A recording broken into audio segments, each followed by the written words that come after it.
Seminggu yang lalu saya pun merasakan, kemudian sehari yang lalu adik saya pun merasakan bagaimana kita sedang menunggu kematian atau yang disebut dengan camat, calon-calon mati. Itu pun saya bikin status di WA sebagai nasihat untuk diri saya sendiri. Lakukan semua yang kamu mau. Fa innaka mayyitun, tapi ingat kamu akan mati. Tidak lebih tidak kurang dari pagi sampai malam, profesi apapun yang dia lakukan, ujung-ujungnya kita itu akan mati. Siapkanlah kematian itu dengan tenang. Lepaskan, bebaskan. Seperti kita buang air besar. Kalau semakin ditahan, semakin sulit mengeluarkan kotoran. Makanya wajar ketika orang yang sedang sakarat sering dinasehati, lakkinu mautakum la ilaha illallah. Jangan sampai bapak ibu ketika sakarat masih ada dendam, masih ada perasaan-perasaan yang mengganggu. Hilangkan dan lepaskan. Sulit pak, sampai ketika bapak saya kemarin hari Minggu ba'da duhur jam 1.50 melepaskan nyawanya setelah melalui proses talqin, dan hanya satu yang keluar dari mulut bapak saya itu adalah Allah, Allah, Allah. Hese ngucapkeun la ilaha illallah. Eta teh bapak ustad deui. Bapak saya kebetulan ustad di Paledang teh teu bisaeun ngucapkeun la ilaha illallah berjam-jam itu.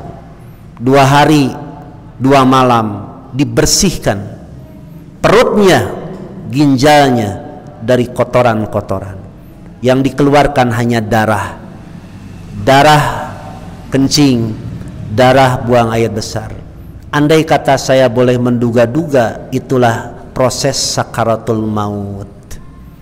Tetapi saya masih berani meninggalkan bapak saya yang sedang kesakitan itu, ditemani oleh kakak dan adik saya, dan akhirnya jam 1.49 menghembuskan nyawanya. Eta teh ustad di talkinan nyebutkeun la ilaha illallah teu bisaeun komo deui lain ustad. Ya, makanya kalau bapak ibu melihat orang yang sudah tua atau orang yang sedang sakit, semakin parah sakitnya, jangan ditinggalkan oleh semua keluarganya. Harus ada 1 atau 2 untuk menemaninya, kemudian nanti akan mentalkinkan. Ya, bagaimana kalau ada orang yang mati tidak ditalkinkan? Kita tidak tahu ujung hayatnya itu, ujung matinya itu, apakah dia mengucapkan la ilaha illallah atau tidak. Itu semua tergantung amal yang dia lakukan selagi dia hidup atau selagi dia sehat. Terakhir kemarin Ustadz Didin, ibunya tercinta meninggal dalam keadaan sehat, padahal bapaknya yang sakit parah. Kalau menurut hitungan medis, hitungan manusia, seharusnya bapaknya dulu yang lebih dulu meninggal. Tetapi kenyataan takdir tidak melihat sehat dan sakit. Ternyata yang sehat duluan dipanggil terlebih dahulu. Oleh karena itu waspadalah, hati-hati bahwa kita itu adalah calon-calon mati. Aya nu keur nyarande maot, aya nu keur chatting maot. Nah, nu keur nyarande maot disebut husnul khotimah, wallahu alam. Pertanyaannya, bolehkah kita mendoakan semoga dia husnul khotimah? Boleh. Mengenal, tapi jangan pede, kepedean. Saya mah pasti husnul khotimah. Apa dalilnya? Surat An-Najm, fala tuzakku anfusakum, jangan sekali-kali kamu membersihkan diri kamu sendiri. Apa maksudnya? Jangan sekali-kali kamu menganggap diri kamu bersih, kamu sudah husnul khotimah, kamu sudah sempurna, atau kamu mengatakan orang lain itu bersih, tetapi kita hanya menduga-duga, mudah-mudahan dia husnul khotimah. Baik, mukadimah yang kedua. Yang ketiga, sesuai dengan kajian rutin yang kita lakukan, kita sudah masuk pada apa saja sih yang harus dilakukan oleh kerabat. Tahu kerabat, Bu? Kerabat itu keluarga dekat terhadap si mayit. Pertama, sabar dan ridho. Seperti saya, Bu, sudah tahu bapak saya itu akan meninggal, tapi nggak tahu kapan. Proses bolak-balik ke rumah sakit saya jalani sebagai anak. Ketika bapak saya pesan, bapak ingin mati di ujung jaya Sumedang, baik, saya antar. Tapi kalau sudah mati bapak pengen dikubur di kampung halaman di Paledang, itu sudah saya persiapkan. Dan ketika saya berangkat habis duhur bersama Aperi ke sana, bapak saya sudah meninggal, saya sudah siap. Nangis? Iya, nangis, karena manusia, wajar. Dan saya siap untuk mengurusnya. Tadinya, ini pelajaran saja, ketika saya habis memandikan dan menyalatkannya, saya akan menguburkan bapak saya itu di ujung jaya. Tetapi tradisi kebiasaan orang sana, baru mau mengurus, mulai dari memandikan, mengkafani, menyalati, menguburkan, itu ternyata minta waktu sampai hari ke-7 sampai ke-40 hari, dan tidak kepalang, membutuhkan biaya sekitar 40 juta rupiah. Kahartite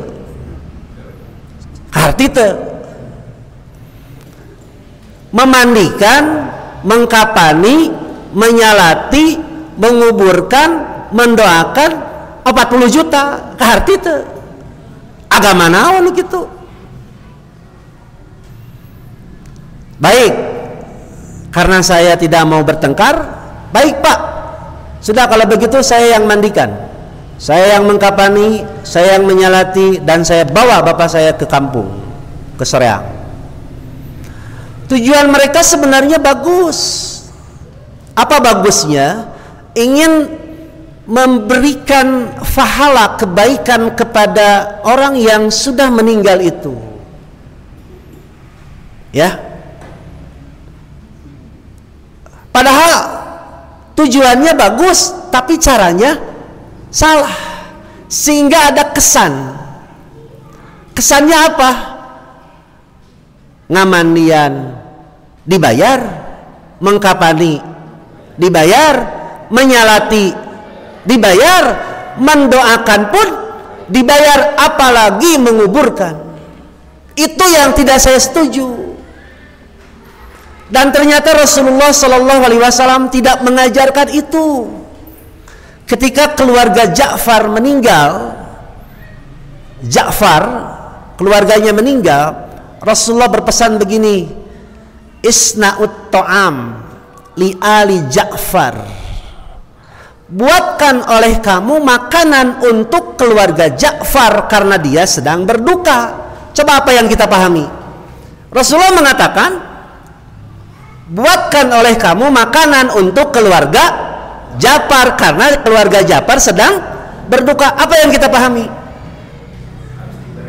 Harus diberi, bukan memberi. Kan riut kaingna.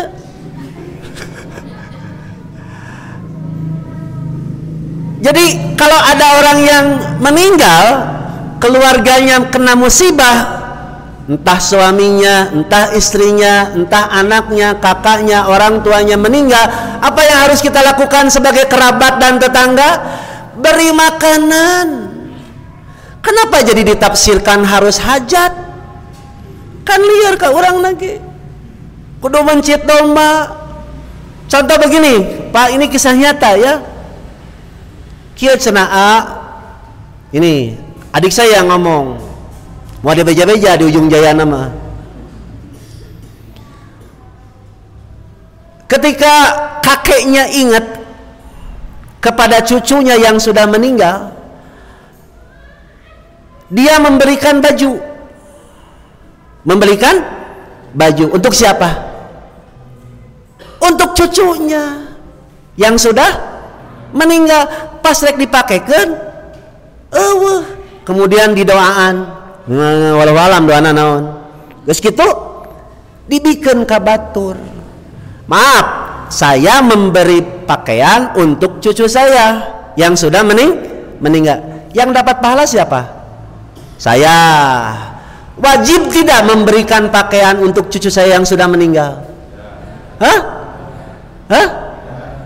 Wajib tuh? Sunat-sunat ajar. Tapi apa yang harus saya lakukan? Belikan baju untuk cucu saya yang masih hidup. Keur kitu teh incuna teh karek boga hiji. Lalu diberikan pakaian itu kepada orang lain. Bagus tidak? Bagus, tapi tidak boleh memaksakan diri. Sok urang ngamalkeun eta. Ya, sabar dan ridho. Kalau kita ingat terus kepada orang yang sudah meninggal, terus diungkit-ungkit. Ingat ya almarhumah, ingatnya si Jenat. Tahu si Jenat? Tahu si Jenat, Pak? Si Jenat teh Pak Sakumar eta teh singkatan dari jenazah. Si Jenat, si jenazah. Duh, mun aya si Jenat mahnya urang teh huap lingkung. Tahu huap lingkung? Dahar bareng atuh huap lingkung dah. Duh, aing urang balaeunah teu ngarti huap lingkung, loba teh dahar pizza tah. Dahar bareng mun aya si Jenat mah meureun resep, cenah kitu nya.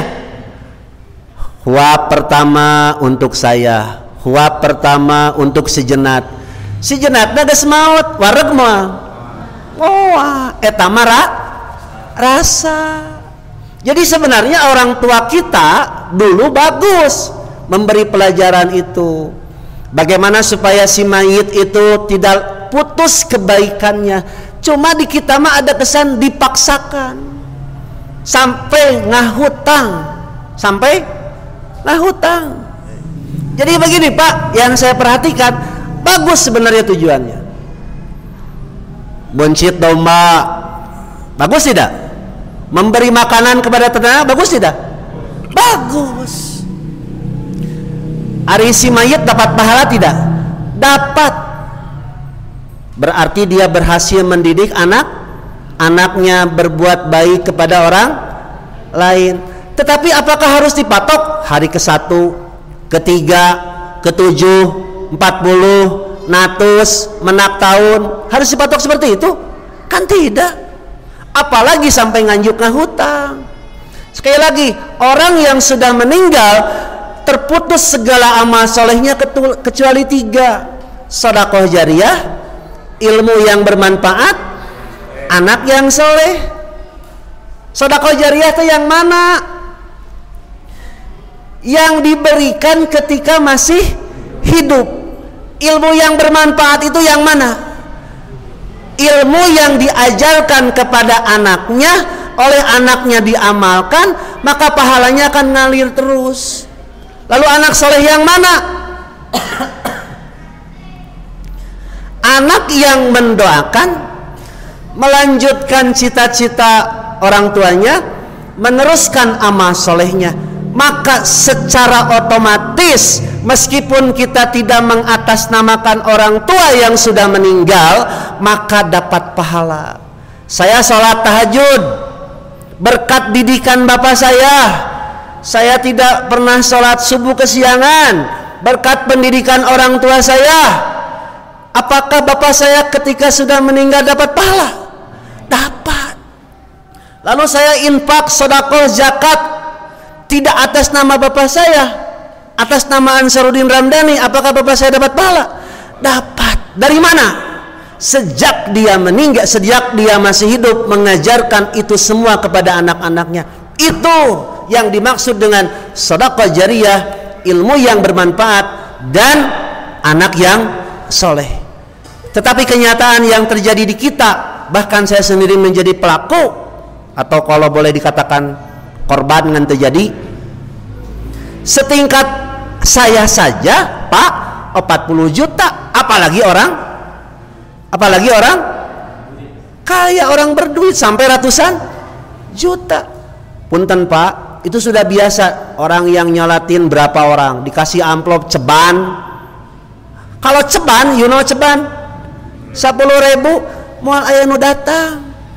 Tapi lamun eusina gocap datang tuh, masa ibadah seperti itu? Mohon maaf, saya harus jelaskan sebaik-baiknya. Tujuan bagus, tapi jangan sampai jadi ada kesan komersil, memaksakan diri, apalagi sampai ngahutang. Nah, apa yang harus dilakukan oleh kerabat ketika kita mendapatkan musibah kematian? Sabar dan ridho. Apa sabar itu? Tahan uji. Mewek te, mewek, cerik te, cerik, sedih te, sedih, ridho te, ridho. Apa yang dimaksud dengan ridho? Puas, sehingga saya bangga, saya puas bapak saya meninggal diurus, dimandikan, dikafani, disolati, dikuburkan, didoakan. Puas keluarga itu, tidak mengandalkan orang lain. Betapa banyak keluarga yang meninggal tetapi anaknya hanya bisa menangis, nyolatkeun henteu, ngadoakeun hanteu, ngamandian henteu, bisanangan mewek. Buat apa seperti itu? Makanya mohon maaf Bapak dan Ibu sekalian, selagi punya anak, selagi punya cucu, persiapkan itu semua. Tong analkeun RT, da RT teh aya tuluhna. Pak RT, bapak meninggal, dibaca henteu, diangkat henteu. Siapa yang bertanggung jawab? Kerabat. Siapa kerabat itu? Keluarga. Sudah punya kain kapan di rumah? Belum. Babari beli kain kapan di dia jam 12 petik? Babari kemana? Kamana? Kedua kolot, hepek, hari babari mah. Imam maut tengah peting, Pak RT aya kain kapan mana gitu udunan, iuran kematian ceban, sabulan merejeng poho lamun teu diingetan mah. Ya, jangan mengandalkan orang lain, siapkan kain kafannya. Kalau dianggap curhat boleh, tapi ini sebagai pengalaman yang sangat berharga bagi kita semua. Dan di lapangan ternyata banyak yang telah menjadi korban. Korban yang dimaksud adalah seolah-olah kalau ada yang meninggal itu mesti hajat, mesti masak, mesti menyembelih, mesti membagi-bagikan amplop yang berisikan uang. Kita berhusnudon, tujuan mereka baik, ingin memberikan amal soleh, ingin memberikan pahala untuk orang yang sudah meninggal. Tetapi ada kesan di masyarakat seolah-olah itu dipaksakan, bahkan sampai nganjuk ngahutang. Sekali lagi, kenapa saya tadi sampaikan pengalaman itu, agar kita betul-betul paham.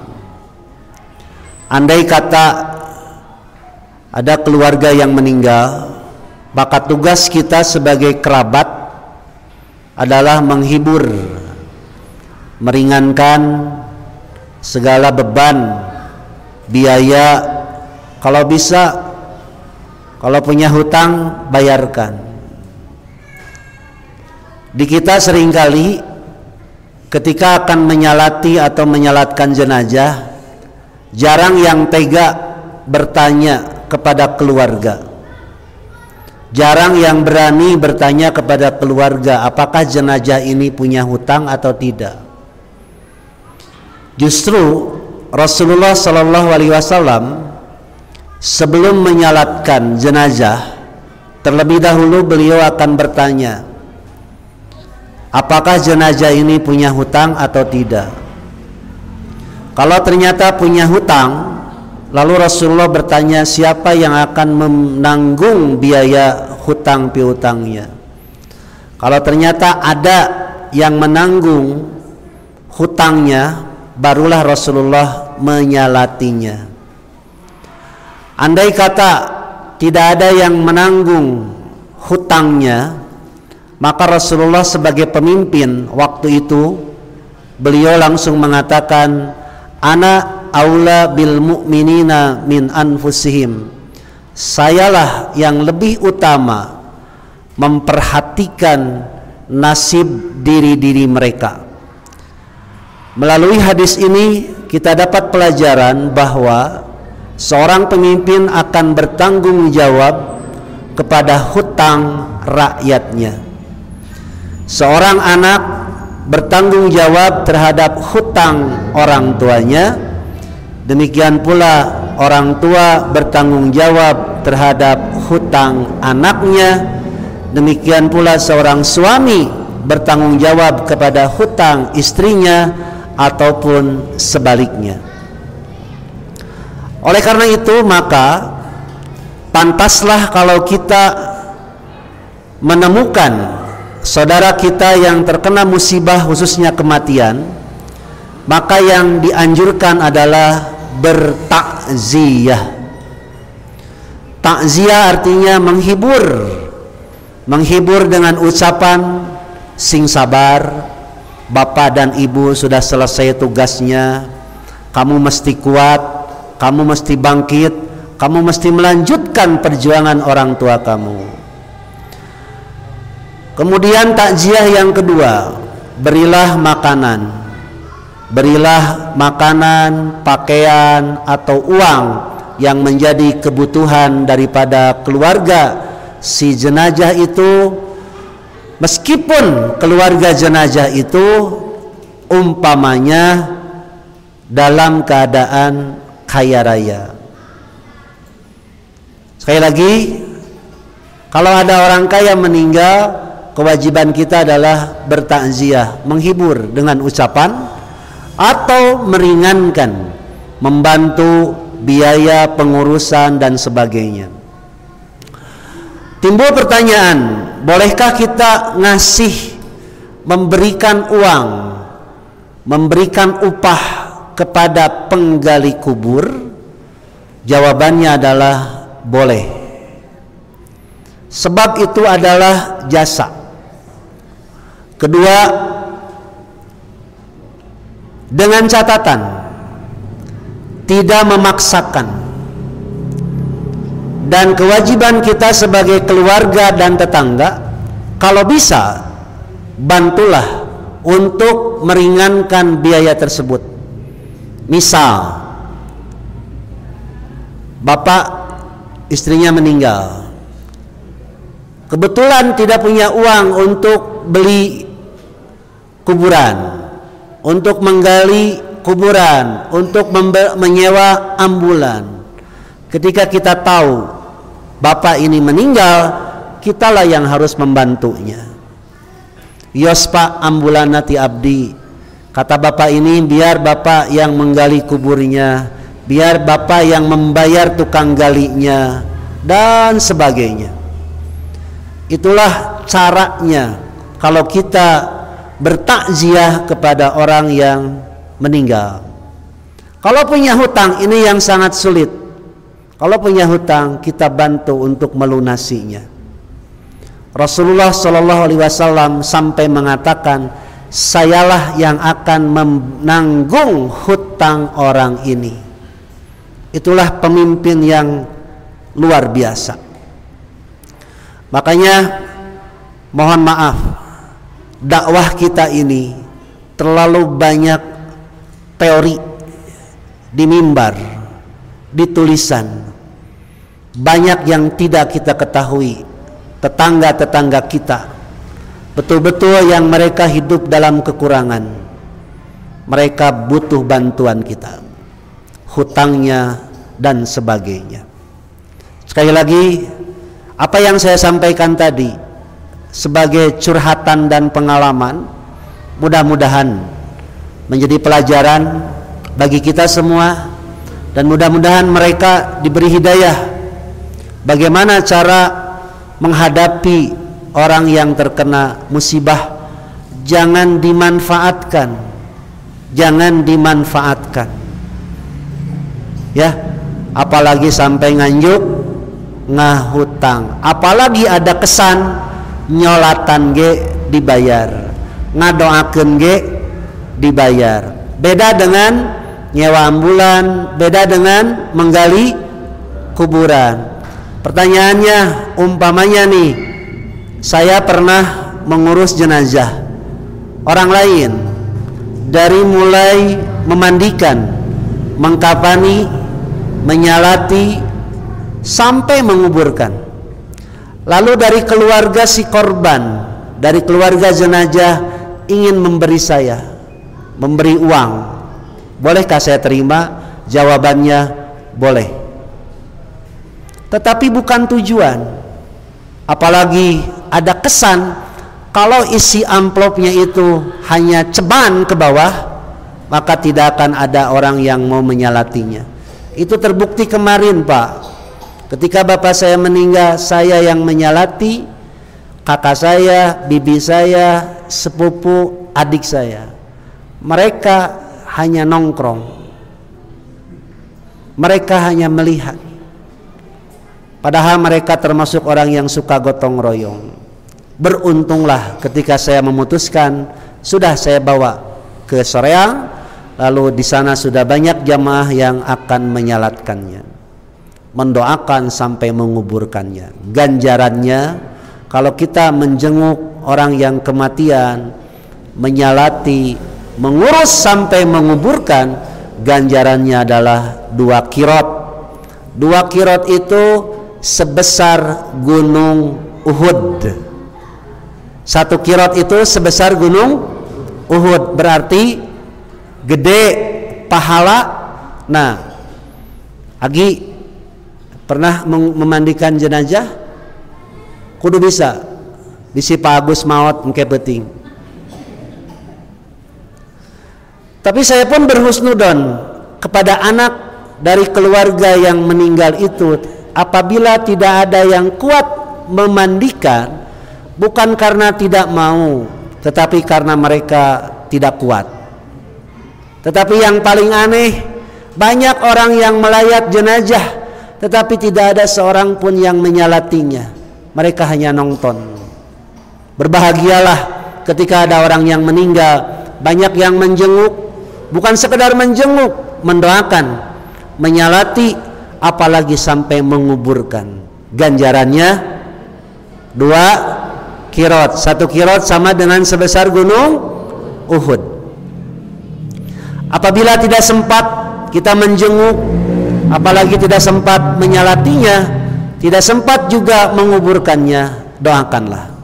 Bagaimana doanya? Boleh kita mengutip doa dari salat jenazah, Allahumma gfirlahu warhamhu, dan seterusnya.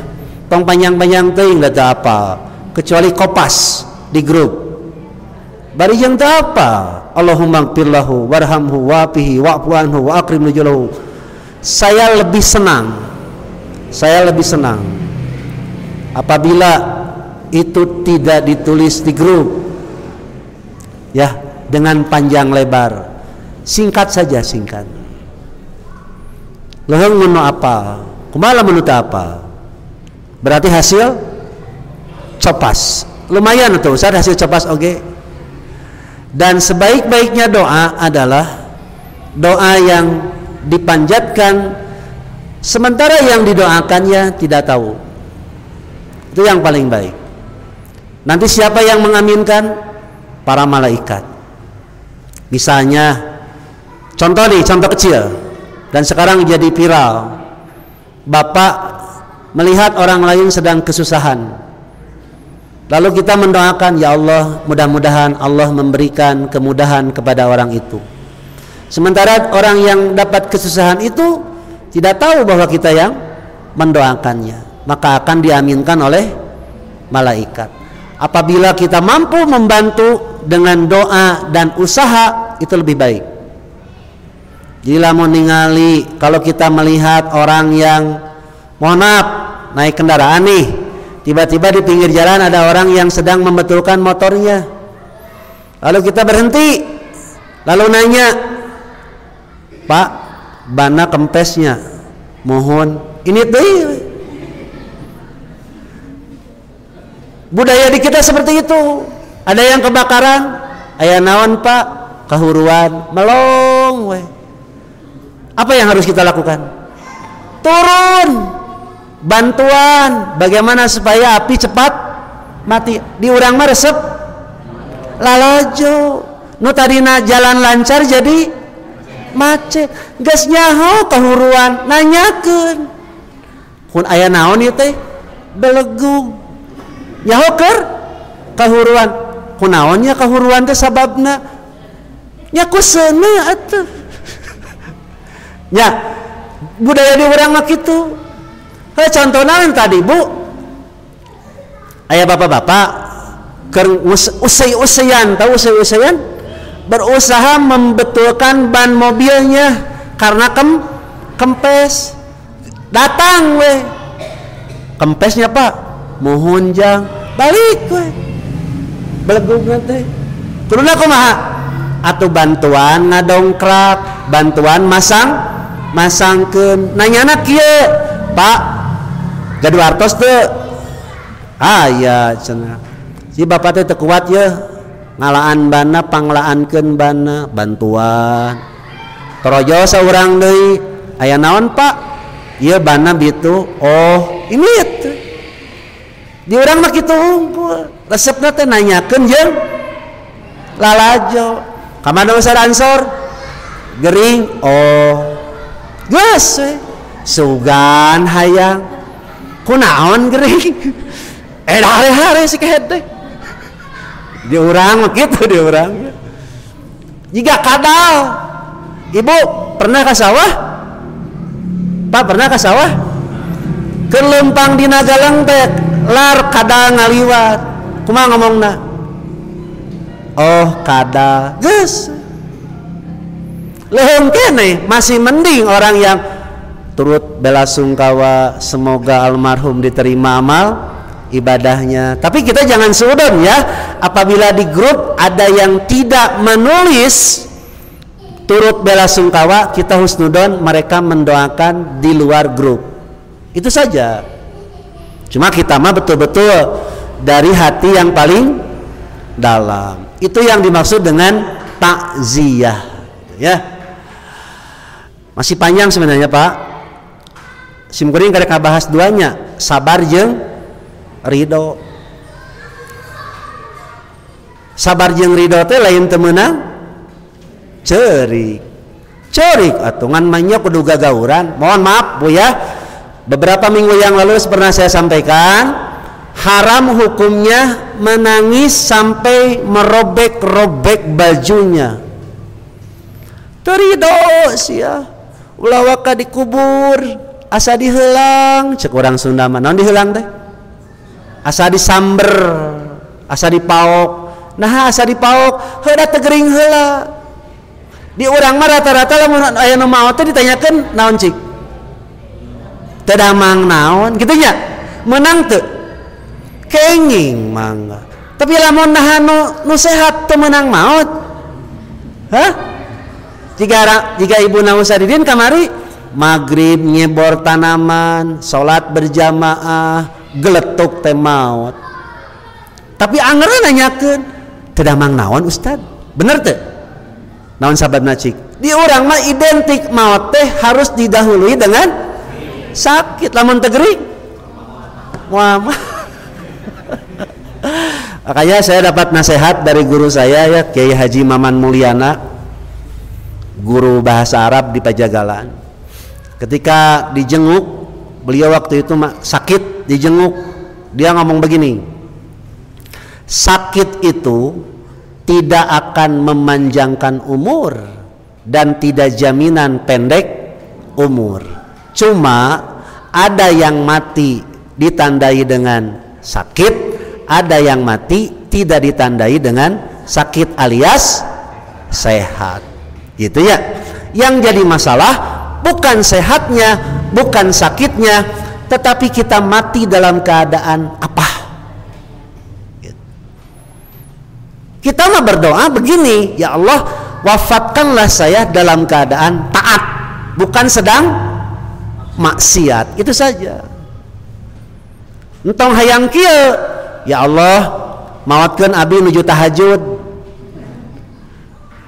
nuju salat. Tidak semua kan? Aya nu keur ngaji nunutan maot, aya nu keur make tong disebutkeun si kasinggung deui. Aya nu keur nangunyar maot, aya nu keur ngopi bala-bala maot, aya nu beres futsal maot, rupa-rupa Pak, ngan teu paru-paru gitu. Ustaz Ansor keur kieu teh maot, sok Pak tingali di medsos Pak. Mun Bapak ameng di medsos, rata-rata orang yang meninggal itu mula-mula matanya langsung gitu tah, ngadilaknya jauh gitu. Nah saya waktu hari Jumat tengok pulang jam 1 malam minggu jam 1 malam pulang, bapak saya sudah sadar, sudah tidak, kadang sadar kadang tidak. Mun hate menang mah ieu teh keur sakarat gitu, ngan teu wani we. Kemudian saya izin, Pak, abdi rek ngaos heula ka Bandung, engke ka dieu deui nya sok cenah. Sadar kan itu? Sadar. Assalamualaikum, dijawab waalaikumsalam. Ini teh sim kuring teh jam 1 datang ka Garuda teh ka Mama Ramdan 2:30. Istirahat sakedeung, mandi, ngaji ka Cimahi. Beres di Cimahi tuluy ka Dago. Lohor telepon deui keur ditalkinan. Nya ka ditu deui. Poe Minggu teh balik deui ka dieu. Mata kamari mah saminggu teh perewe istirahat, teu siaran, teu ngajar, menjedog we di rorompok gitu. Geus da teu sedih aya mah geus. Nya ulah hayo we ieu mah saminggu 7 poe 7 beutingan mewek jeung mewek gitu. Tapi katanya Pak, katanya ini saya belum mengalami ya. Kalau bapak ditinggal mati sama istri, waduh luar biasa katanya. Rumah pun ikut mati, cenah. Bener tuh? Tuh ingat dulu apa? Bener tuh? Cenah. Aya kene bojo. Aya bisi maot engke. Si Ustaz mah ngomong teh ka mana wae cenah ngadoakeun, lain ngadoakeun da teh didoakeun ge maot ya banyak. Ibu aya kene caroge aya nyan hayang ngasaan teu yang kewe Bandungan cenah. Katanya suami ditinggal mati oleh istrinya, rumah pun ikut mati. Istri ditinggal mati oleh suaminya, rumah pun ikut mati. Tapi jangan berlebihan. Nah kasusnya begini, Ummu Salamah ini yang saya sampaikan tadi. Ummu Salamah itu sedang menangis terseguk-seguk di kuburan suaminya. Siapa nama suaminya? Abu Salamah. Lalu Rasulullah lewat, ya. Rasulullah tengah lewat, isbiri, gitu, sabarlah. Mun diurang memereunannya, sim kuring ngaliwat ka kuburan, aya emak-emak keur ceurik, yang ceurikan kuburan salakina sing sabar mak, gitu meureunan. Dijawab tak ku Ummu Salamah teh, cenah. Sabar we. Da maneh mah teu ngarasakeun, kuring nu ngarasakeun mah, gitu. Rasulullah teh berangkat pulang ke rumahnya. Tiba-tiba ada yang memberitahu, "Ibu, tahu tidak tadi siapa yang ngomong sabarlah, Bu?" Tidak tahu. Itu adalah Rasulullah Shallallahu Alaihi Wasallam. Lalu Ummu Salamah datang kepada Rasulullah. Ya Rasulullah, mohon maaf, saya tidak bermaksud berkata-kata yang tidak pantas kepada engkau. Lalu Rasulullah mengatakan begini, innamas sabru indas sadmatil ula. Yang disebut sabar yang sebenarnya itu adalah ketika terjadi musibah pertama kali. Pas kejadian langsung kita menerima. Tidak begini, pas meninggal, pas kehilangan, menyalahkan si anu, menyalahkan si itu dan sebagainya. Langsung kita mengatakan inna lillahi wa inna ilaihi raji'un. Terus Allahumma ajirni fi musibati wa khlufli khairan minha. Jadi gini Pak, ini berat. Misalnya beres ngaji atau sedang ngaji, telepon, Pak Lili pulang, ya incu katabrak. Langsung innalillahi wa inna ilaihi raji'un. Pulang ke rumahnya, kunaon katabrakna? Ku motor. Tenyalahkan pamajikanana, tenyalahkan anakna. Oh, tuh gitu tah. Langsung menerima innalillahi wa inna ilaihi raji'un. Kalau kita nangis dulu, menyalahkan dulu si fulan, si B, si C, lalu kita mengatakan innalillahi, itu bukan sabar yang sesungguhnya. Tapi kan butuh latihannya. Ya, butuh latihan. Gak mau langsung ujuk-ujuk narima. Pasti kamu ibu-ibu mah budak labuh nanyana naon cik kusaha ente kieu nanyakeun teh kunaon kusabab rasa budak labuh kusaha nyaho labuh mah kusaha tapi kunaon budak ceurik datang ka imam mama bari ceurik kenapa kamu nangis jatuh lain kali hati-hati ya gitu jaba nyeri jaba dicarekan didegungkeun deui atuh ya taulah gitu ibu malahan cek teori pendidikan bu kalau ada anak jatuh melakukan kesalahan tangkep peluk maka dengan pelukan ibu atau bapak itu akan meredakan rasa sakitnya tapi ulah kabatur mah misalnya ya sim kuring balik gaji ti dia palili teh katabrak gabrug ku abi teh digabrug lain digabrug kayak palili mah bawa ke mana ka rumah sakit lain digabrug ieu mau dicarekan palili kunaon tabrakan ustad nyeri henteu nyeri kusaha makanya mohon maaf Pak ya kalau kita menyungguh orang yang sakit Rasulullah mengajarkan begini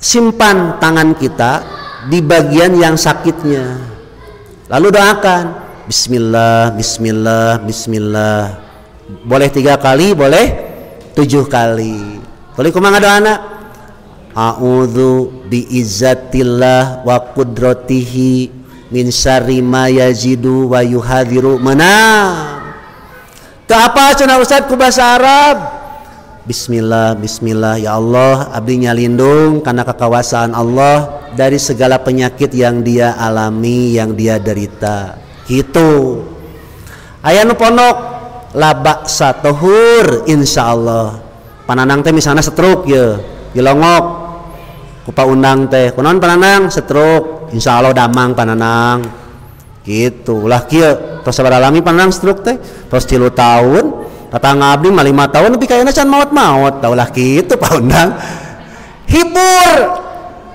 ya ieu mah nepi ka nu geuring teh jadi selak ya ini kejadian Pak Bu istri saya waktu hamil 7 bulan dibawa ke Banjaran dokter spesialis si belegugna teh dokter spesialis teh ngomong kieu Pak udah nabung siap-siap disesar gitu harusnya kan ditanya dulu diperiksa dulu bukan disingsieunan, tapi dihibur. Pak, bayi bapak itu sekarang posisinya masih di atas.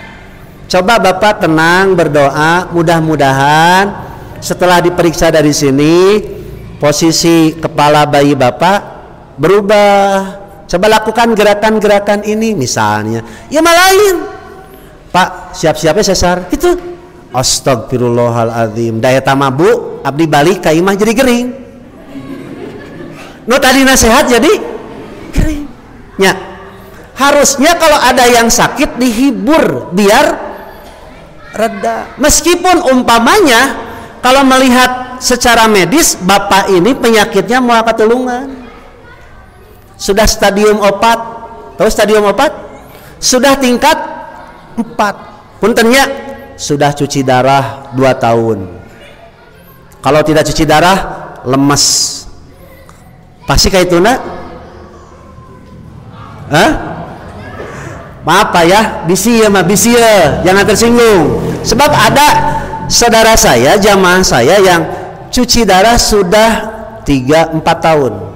Kuat, cuma badannya sudah rusak gitu. Jarum di mana-mana, kering. Cek urang mah, cek urang, cek syariat mah moal damang alias maut. Ira mautna duka. Ya. Nah, sampai ada di Cigondewa seorang ibu-ibu diponis oleh dokternya harus cuci darah. Karena ibu itu sudah mendengar informasi bahwa orang yang cuci darah meskipun bertahan akan mati, dia ngomong begini kepada anaknya, "Nak, daripada emak kudu cuci darah, mending duitna sodakohkeun we." Tidak lama kemudian, entah seminggu, entah sebulan, ibu itu pun meninggal. Boleh seperti itu? Hah? Boleh. Yang aneh begini Pak, sudah 2 jam meninggal. Saya ngambil cermin, dikieukeun tah, sudah tidak ada udara, geus pasti maut. Kan menurut medis 2 jam ya, betul? Iya mah geus 2 jam datang anakna, mau disebutkannya nu jauh nama. Udah dibawa ke rumah sakit belum? Bawalah ke rumah sakit. Datang ke rumah sakit teh, "Pak, ieu mah geus teu ayaan." Periksa heula. Itulah perasaan. Boleh seperti itu? Boleh, tapi jangan memaksakan. Ya, saya pun waktu itu ya, maaf Pak ya, Bu, sempat kaget juga. Pas di kapanan ya. Kakak saya mendengar cenah jika aya suara napas, bernapas si bapak teh. Ternyata itu bukan nafas, sisa-sisa tadi waktu memandikan. Jangan kaget, gieu. Bisi ngalaman. Banyak bisi. Ketika kita memandikan umpamanya, si tangan atau ujug-ujug we kepluk. Padahal sudah dikieukeun jauh kieu we ka pananang teh, kaprot kana pipina teh. Itu kisah nyata. Lain hirup deui eta teh. Nya lamun hirup deui mah alhamdulillah. Weh, kan rewa sungkul meureunan are kepret bebeja heula atuh. Pernah ngalaman tenang? Ini anu borangan ya, nu borangan, nu sieunan sok geura ngamandian nu maot. Bapak saya kemarin kan dikuburnya malam-malam bada Isya. Di lembur-lembur batur mamun aya nu maot dikuburkeun peuting teh jiga naon cenah? Jiga naon cenah? Jiga nguburkeun sato, seperti menguburkan hewan. Boleh menguburkan malam-malam? Boleh.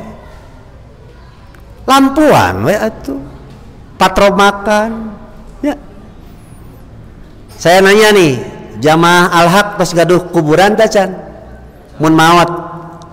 Aunang gaduh tanah kuburan orang dia? Aya di mana? Baros. Tapi itu dia. Sisi walungan teu? Henteu, nanyap teu? Nanyap.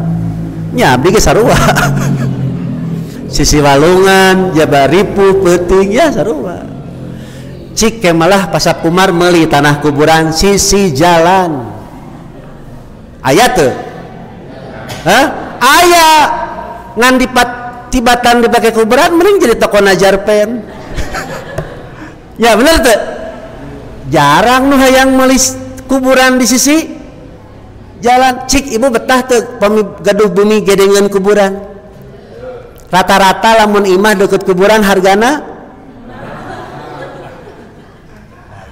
ibu pak rumah orang tua saya yang sekarang ditinggali di belakang itu kuburan da abdi sapanjang hirup di dina can pernah ningali eta kuburan keluar kitu si Pak Haji eta teh kan haji cenah bejana mah can pernah bu ecek cenah we beja katanya kalau rumah dekat kuburan begini bohong cuma begini kalau kita ditakdirkan nih rumah kita dekat kuburan tiba-tiba hewan yang sedang berkeliaran dan main-main di sekitar kuburan itu lari terbirit-birit itu menunjukkan hewan itu takut karena penghuni kuburnya sedang disiksa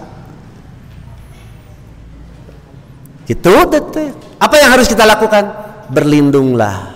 Kumaha berlindungna? Auzubillahi minasyaitonirrajim. Bismillahirrahmanirrahim. Qul a'udzu birabbil falaq itu bukan begitu. Allahumma inni a'udzubika min adzabi jahannam wa min adzabil qabri wa min fitnatil mahya wal mamati wa min fitnatil masihid dajjal gitu ngadoana lain sarwana lompat oh cek Ustaz Ansor ya eta hayam tadi mah anteng nah ujug lompat wah kersiksa kubur padahal di baledog tak ulah lebih kayak gitu. Cuma sekali lagi kalau saya boleh saran tapi udah jarang da abdi ge lamun boga taneuh kitu cantang tuh dibikeun sok aya teh Pak kuburan sisi jalan raya jarang di Rancamanyar mah aya kene dua ngajajar tiap subuh abdi ngalangkung biasa we ngan hanya mun ka kuburan hawara sieun gitu nya keung padahal apapun teh nya cenah tanah deket kuburan mah cairna sok herang nya gitu nya teu henteu oge anu kiruh mah kiruh we gitu ya ta ieu teh calon-calon nu maraot gitu ya sami abdi oge Pak abdi mah pesen we nya palilinya saksian bisi abdi maot penting ayeuna omat tong dihajatan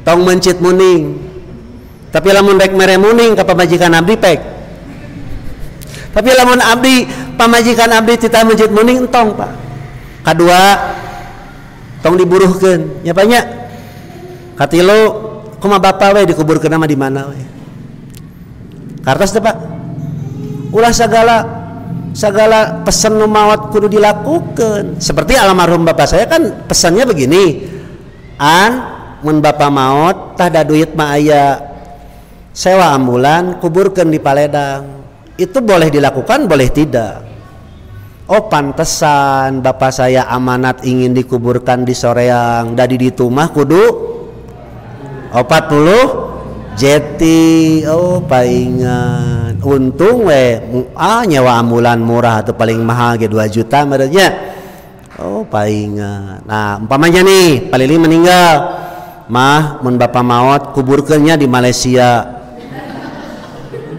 cek pamajikan teh ari bapak gaduh naon di Malaysia henteu gaduhna naon hayang we di Malaysia mohon mangga Pak karena antep bu entong dihulang entong dicarek mohon Pak mangga cek urang teh dulur henteu boga tanah henteu hayang dikuburkeun di Malaysia tangke harewaskeun kana cepieuna dupi bapak gableg gitu dupi bapak gaduh tanah di ditu gitu terus harewaskeun kieu ku ibu teh Pak upami maot mah kumaha hirup we gitu laras teh Pak nah ieu mah sampai ka ripuh nu maot teh ya Allah ya Rabbi lebih cepat lebih baik diurus.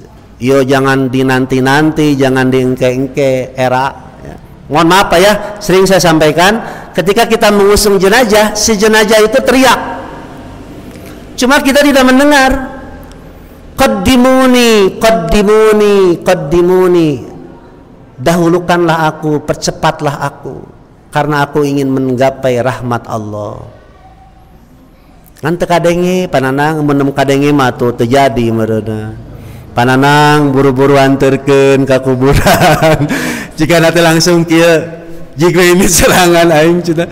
Tentunya jangan sampai seperti itu. Jadi memang di dalam lapangan kenyataan tidak mudah kita menerima musibah, itu tidak mudah.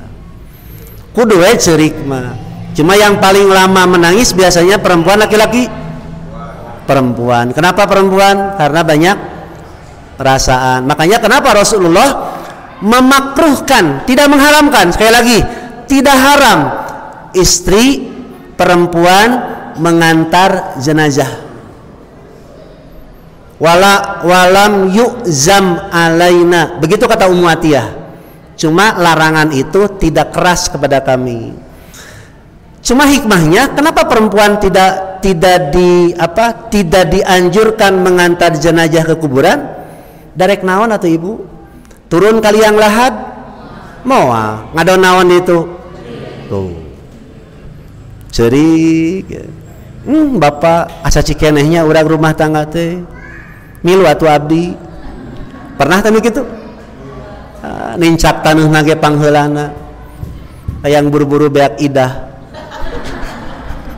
Tuluy hayang buru-buru kawin deui. Allahu akbar. Tos tabu dalapan langkung 2 menit tadi nama rek aya tanya jawab. Cuma karena larut dalam pembicaraan dilucu Bu. Lucu di orang mah ngurus nu maot teh, ya Allah ya Rabbi. Ngomong ke pas aya nu adzan geura rame teh. Allahu akbar atuh mah ngeusan ngaji teh engke jam 8. Itu Bapak ya, masih nomor 1, kita harus sabar dan ridho. Apa doa anu tadi? Allahumma ajirni fi musibati wahlupli khairon minha. Apa artinya? Ya Allah, nah jempe ibu naon hartosna? Teu apa? Astagfirullahaladzim. Ya Allah, berilah aku pahala terhadap musibahku dan gantikanlah untukku dengan yang lebih baik. Sugan we ibu ditinggalkeun maot ku salaki bisa menangkeun salaki nu leuwih alus. Sahaya sahanu nyaho aya presiden nu nyasar. Gitu ya.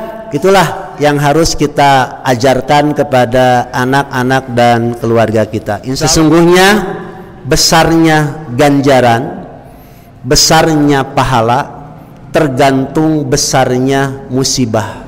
Semakin besar musibah, semakin banyak musibah, berarti semakin besar dan semakin banyak pahalanya. Dengan catatan kalau kita sabar dan ridho.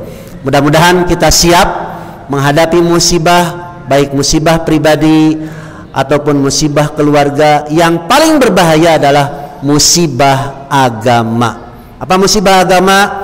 Ketika kita sudah jauh dari agama, susah mendidik anak untuk beragama, susah mengislamkan harta kita, maka itulah musibah dalam agama. Mudah-mudahan kita semua mendapatkan hidayah dan taufik dari Allah Subhanahu wa taala. Aqulu qouli hadza wa astaghfirullah li wa lakum. Wassalamualaikum warahmatullahi wabarakatuh.